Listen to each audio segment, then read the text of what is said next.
સુરતમાં કેવાયસીને લઈને સુરત શહેર કોંગ્રેસ દ્વારા પુરવઠા વિભાગની તમામ ઝોન કચેરીએ વિરોધ પ્રદર્શન કર્યું હતું। સુરતમાં કેવાયસીના નામે સુરત શહેરના સિનિયર સિટીઝન, વિદ્યાર્થી, નોકરિયાત તેમજ શ્રમિકોને તંત્ર દ્વારા હેરાન પરેશાન કરવામાં આવી રહ્યા હોય સુરત શહેર જિલ્લા કોંગ્રેસ સમિતિ દ્વારા તેનો વિરોધ કરાઈ રહ્યો છે। સુરત શહેરમાં ગરીબ શ્રમિક પરિવારો હાલમાં સરકાર દ્વારા ચાલતી રાશન કાર્ડ કેવાયસીની ગોકળગાય ગતિએ ચાલતી કામગીરીના કારણે ઘણી મુશ્કેલી વેઠવી પડી રહી છે। રાશન કાર્ડ કેવાયસીની મંદ કામગીરીના લીધે વિદ્યાર્થીઓના શિક્ષણ તેમજ શ્રમિકોના રોજગારને ગંભીર અસર થઈ રહી છે। કેવાયસીની કામગીરીથી સામાન્ય પ્રજાને પડતી મુશ્કેલીઓ સામે ધૃતરાષ્ટ્ર બનેલ સરકારી તંત્રની આંખ ખોલવા સુરત શહેર કોંગ્રેસ સમિતિ દ્વારા પુરવઠા વિભાગની તમામ ઝોન કચેરી જેમાં નાનપુરા, ચોક, મજુરા, રાંદેર, ઉધના, લિંબાયત, અમરોલી, વરાછા, પૂણા, ફૂલપાડા ખાતે પ્રતીક ધરણા કાર્યક્રમ યોજાયો, જેમાં કોંગ્રેસીઓ સાથે મોટી સંખ્યામાં સ્થાનિકો પણ જોડાયા હતા। કલ્પેશ બારોટ, પ્રવક્તા સુરત શહેર જિલ્લા કોંગ્રેસ સમિતિ। સરકારની સૂચનાથી કેવાયસી ફરજિયાત કરો। કેવાયસીના નામે આ શહેરની લાખો જનતાને પુરવઠા ખાતાના ભ્રષ્ટ અધિકારી દ્વારા હેરાનગતિ કરવામાં આવે છે। સવારે લોકો 5-5 વાગે લાઇનમાં આવીને ઊભા રહી જાય છે।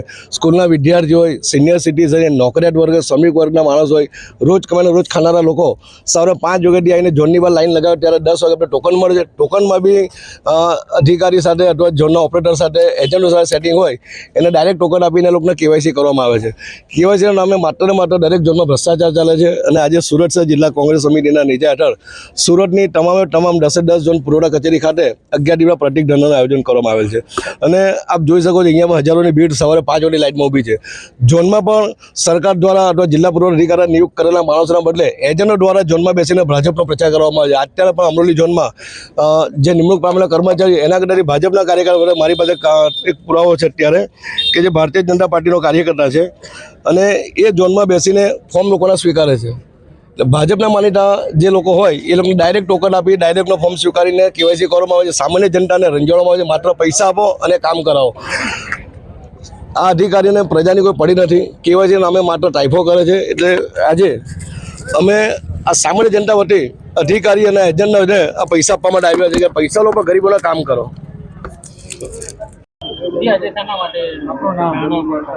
વિપુલ ઉધનાવાલા, કાર્યકારી પ્રમુખ, કોંગ્રેસ। આજે અમે આ પુરવઠા ખાતાના ઝોન કચેરીએ અલગ ઝોન કચેરીએ આવ્યા છે। જે સુરત શહેરની અંદર અલગ વિસ્તારની 10 ઝોન કચેરી છે, જેની અંદર બહુમારીમાં સૌથી વધારે ઝોન કચેરી આવી છે। સુરત શહેરની જે ગુજરાત સરકારે જે કેવાયસી માટેની જે ફરજ પાડી છે નાગરિકોને, આજે લાખોની સંખ્યામાં લોકો રેશનિંગ કાર્ડમાં જોડાયેલા છે, નામ લાખોની સંખ્યામાં કાર્ડો છે અને ઓફિસો 10 જ છે। જ્યારે હજારોની સંખ્યામાં લોકો સવારે 4 વાગે ઉઠીને આ કચેરી પર પોતાનું કેવાયસી કરવા આવે છે, કારણ કે છોકરાઓને સ્કૂલમાંથી કીધું છે અને રાશનિંગ કાર્ડનો મુદ્દો છે, કારણ કે ગરીબોને રાશન જોઈતું હોય છે કે કેવાયસી કરેલું હશે તો જ મળશે। તો સરકાર એવી કોઈ વ્યવસ્થા નથી કરી કે જેના લીધે લોકોને સરળતાથી કામ કરે।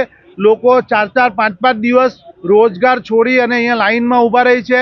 સવારે 4 વાગે આવે છે, 7 વાગે 10 જ શોર્ટ ટોકન આપે છે, જ્યારે હજારો લોકો અહીંયા ભેગા થાય છે અને આ સમસ્યાને કારણે લોકોને ખૂબ જ તકલીફ પડી રહી છે અને એજન્ટોને અહીંયા એજન્ટ શાહી ચાલે છે। એજન્ટ અહીંયા આવે છે, 10 મિનિટ હજારો રૂપિયાનું એ કરપ્શન કરે છે, લોકો પાસે લઈ છે અને 10 જ મિનિટમાં કેવાયસી કરીને જતા રહી છે। અહીંયા સીસીટીવી કેમેરા લગાવવા જોઈએ। લોકોની સમસ્યા, જે સિનિયર સિટીઝનો છે એ સિનિયર સિટીઝનોને 5મા માળ સુધી ઉપર લઈ જવા અને ડોક્યુમેન્ટના કારણે પાછા મોકલવામાં આવે છે। છોકરાઓ શિક્ષણ ચોરી અહીંયા આવે છે, એને પણ પાછા મોકલવામાં આવે છે ડોક્યુમેન્ટની એ બતાવીને।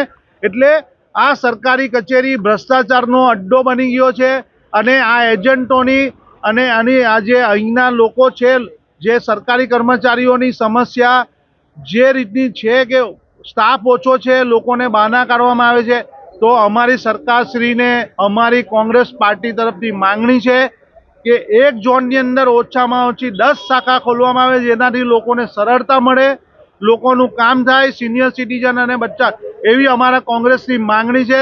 સ્ટાફ વધારવામાં આવે અને એજન્ટોને પકડી અને જેલમાં મૂકવામાં આવે।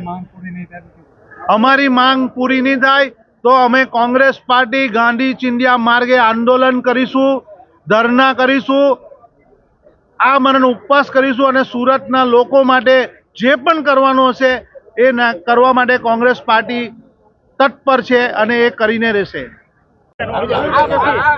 આજ રોજ સુરત શહેર કોંગ્રેસ સમિતિ દ્વારા સુરત શહેરના 10 પુરવઠા કચેરી જે આવેલી છે કે જ્યાં રાશન કાર્ડ માટે કેવાયસીની કામગીરી ચાલી રહી છે. જે કેવાયસીની કામગીરીથી વિદ્યાર્થીઓ પરેશાન છે, ગરીબ શ્રમિક પરિવારો પરેશાન છે, હેરાન છે અને દરેક ઝોન ઓફિસ પર એવરેજ રોજના 100 રાશન કાર્ડ ધારકોની માત્ર કેવાયસી કરવામાં આવી રહી છે. એ મુજબ આજ રોજ લિંબાયત ઝોન કચેરી પુરવઠા ઝોન કચેરી જે છે ત્યાં કોંગ્રેસના લિંબાયત વિસ્તારના તમામ કોંગ્રેસના આગેવાનો અશોકભાઈ પીપલે, યુથ કોંગ્રેસના પ્રમુખ અમારા મેહુલભાઈ દેસાઈ અને મકસૂદ મિર્ઝા સહિત જાકીર શાહ કે શકીલ મામુ, કેસરભાઈ બધા જ આગેવાનો ખૂબ મોટી સંખ્યામાં અહીંયા ઉપસ્થિત રહ્યા છે. અમારી એક જ રજૂઆત છે તંત્રને કે તમે પણ આ પુરવઠા ઝોન ઓફિસ જોઈ શકો છો કે જે પહેલા માળે છે એને જવા માટે 1.5 ફૂટનો માત્ર પહોળાઈ ધરાવતો દાદર છે. એ જ દાદર પર મહિલા અને પુરુષ બંને લાઇનમાં છે. જ્યારે કોઈ પુરુષ ઉપરથી ઉતરે છે તો સ્વાભાવિક છે કે મહિલાને ટચ થાય છે. એવી રીતે આ દાદર છે કે જે મહિલાઓને બિલકુલ સુરક્ષિત દેખાતી નથી. મહિલાઓ અપમાનજનક સ્થિતિમાં અહીંયા ઊભી છે. આ ભારતીય જનતા પાર્ટીનું રાજ છે. દુઃખદ એ બાબતનું છે કે આ 84 વિધાનસભા ક્ષેત્રના ધારાસભ્ય સંદીપ દેસાઈ અને લિંબાયત વિધાનસભાના ધારાસભ્ય સંગીતાબેન પાટીલ જેઓ મહિલા છે પરંતુ આ મહિલાઓનો દુઃખ સમજી શકતા નથી. એમને ખરેખર આ પુરવઠા ઝોન ઓફિસની સ્થળ વિઝિટ કરવી જોઈએ અને જે દયનીય પરિસ્થિતિ છે ઓફિસને જોઈને અમે કલેક્ટર શ્રી સૌરભ પારગીજી અને આરએસી વિજય રબારી સાહેબને જે રજૂઆત કરી કે તમે કલેક્ટર તરીકે અહીંયા એકવાર વિઝિટ કરો, તાત્કાલિક અસરથી આ ઓફિસને વૈકલ્પિક ઓફિસ તરીકે સુરત મહાનગરપાલિકાનો જ્યાં કમ્યુનિટી હોલ હોય એવી જગ્યા કેવાયસીનો કાર્યક્રમ ચાલુ રાખો. એવી રીતે વહીવટી પ્રક્રિયા કરો કે મહિલાઓને કે પુરુષોને કોઈ તકલીફ ના પડે, વિદ્યાર્થીને તકલીફ ના પડે. ને કેવાયસીની કામગીરીમાં રોજના 100 જો રાશન કાર્ડ થાય તો 5 વર્ષ સુધી પણ આ કેવાયસીની કામગીરી પૂર્ણ નહીં થશે અને લોકો સાથે અન્યાય થશે. એટલે કેવાયસીની કામગીરી ઝડપી થાય, ઝડપી બને. લોકો સાથે જે ભ્રષ્ટાચાર થઈ રહ્યું છે, જે ટાઉટો દ્વારા, વચેટિયાઓ દ્વારા જે પૈસા ઉઘરાવવામાં આવે છે તાત્કાલિક અસરથી બંધ થાય. એ બધી રજૂઆત સાથે આજે આ લોકોના હિત માટે સુરત શહેર કોંગ્રેસના સૌ આગેવાનો અહીંયા પ્રતિક ધરણા પર બેઠા છે. Bureau report S9 news Surat.